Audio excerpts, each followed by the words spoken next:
Assalamualaikum warahmatullahi wabarakatuh.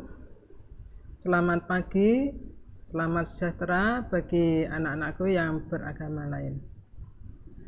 Kita jumpa lagi pada pembelajaran Bahasa Indonesia untuk kelas 10 bersama saya, Bu Nini.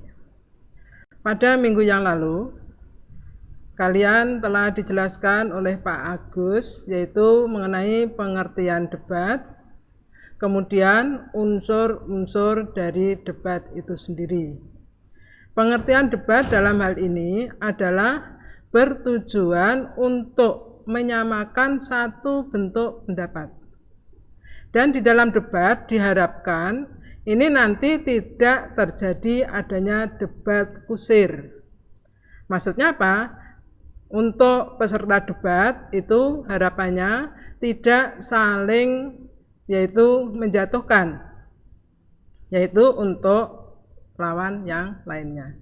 Kemudian unsur debat diantaranya ada mosi, kemudian ada tim oposisi, kemudian ada tim netral, kemudian ada yaitu moderator, notulis.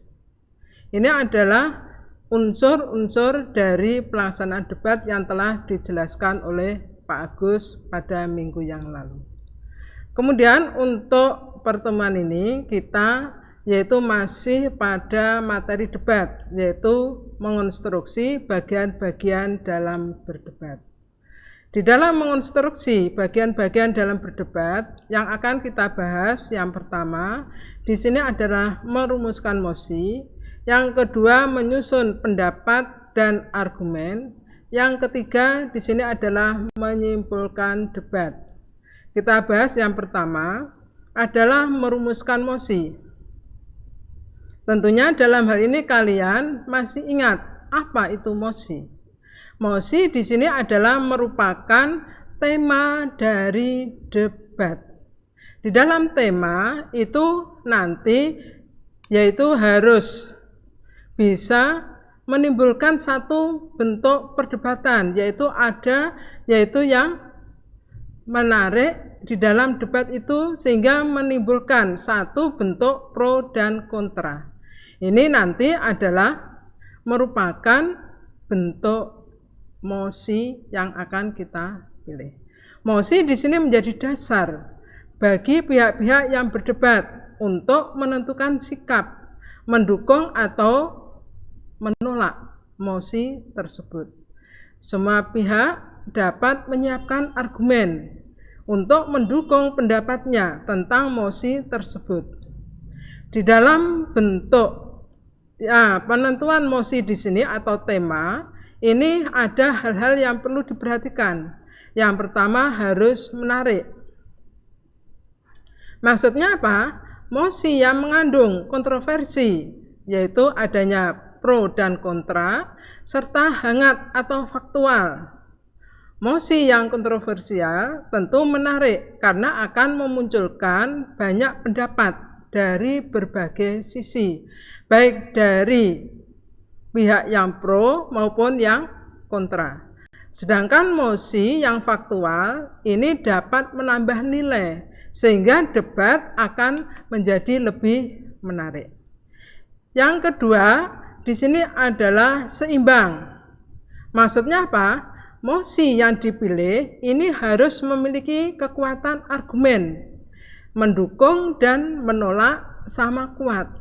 Dengan mosi yang seimbang, baik tim afirmasi maupun tim oposisi, yaitu tim yang mendukung dan yang menolak, dapat memberikan pendapat dan argumen yang kuat. Yang ketiga, fokus. Fokus di sini diartikan topik pembicaraan hanya pada satu persoalan saja, agar jalannya hanya terfokus pada satu permasalahan. Mosi harus dibuat lebih rinci dan tidak terlalu luas. Yang keempat, punya solusi. Debat bukan adu argumen. Yang saya katakan tadi adalah tidak terjadi adanya debat kusir. Tujuan dari debat ini adalah memunculkan solusi yaitu pemecahan permasalahan yang disampaikan terhadap mosi atau tema yang diangkat dalam debat di situ. Oleh karena itu, mosi yang dipilih harus memiliki solusi yang akan dijadikan kesimpulan pada akhir debat. Ini nanti adalah menjadi tugas dari seorang tim netral atau biasanya diwakili oleh tim moderator. Yang kelima, mosi debat yaitu layak. Maksudnya, mosi yang dibuat yaitu harus mosi yang layak diperdebatkan. Mosi yang tidak layak diperdebatkan adalah mosi yang berkaitan dengan hak seseorang, seperti hak asasi manusia. Yang kedua, pembahasan tentang menyusun pendapat dan argumen. Sebelum berdebat, peserta harus mempersiapkan penyusunan materi dan argumentasi dengan referensi yang memadai. Setiap tim, baik afirmasi maupun oposisi, sebaiknya menyiapkan pendapat dan argumen disertai fakta yang benar sebelum melaksanakan debat.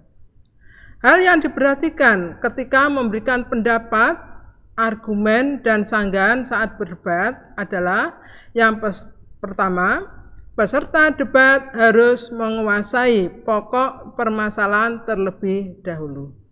Yang kedua, pendapat harus disampaikan menggunakan bahasa yang benar. Yang ketiga, argumen yang disampaikan harus didasarkan dengan fakta-fakta yang logis.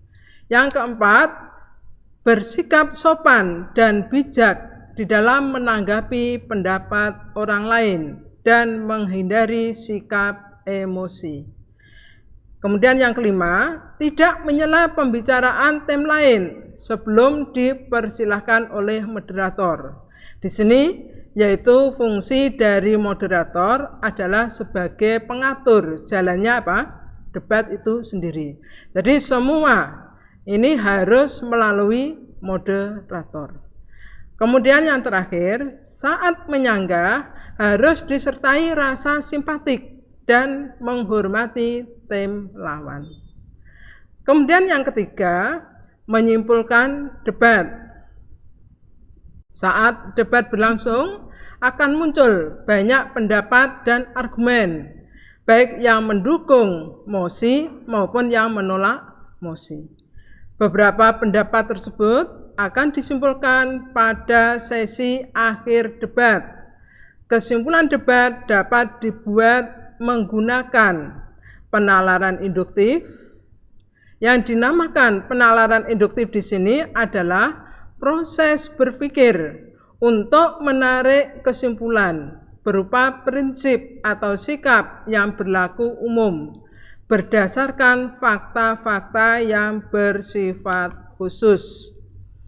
Kemudian di dalam penalaran induktif itu sendiri yaitu meliputi yang pertama generalisasi, yang kedua analogi, yang ketiga adalah sebab akibat.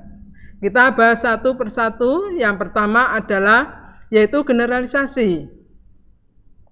Generalisasi di sini adalah yaitu proses penalaran yang bertolak dari sejumlah fakta atau gejala khusus yang diamati, lalu ditarik kesimpulan umum tentang sebagian atau seluruh gejala yang diamati.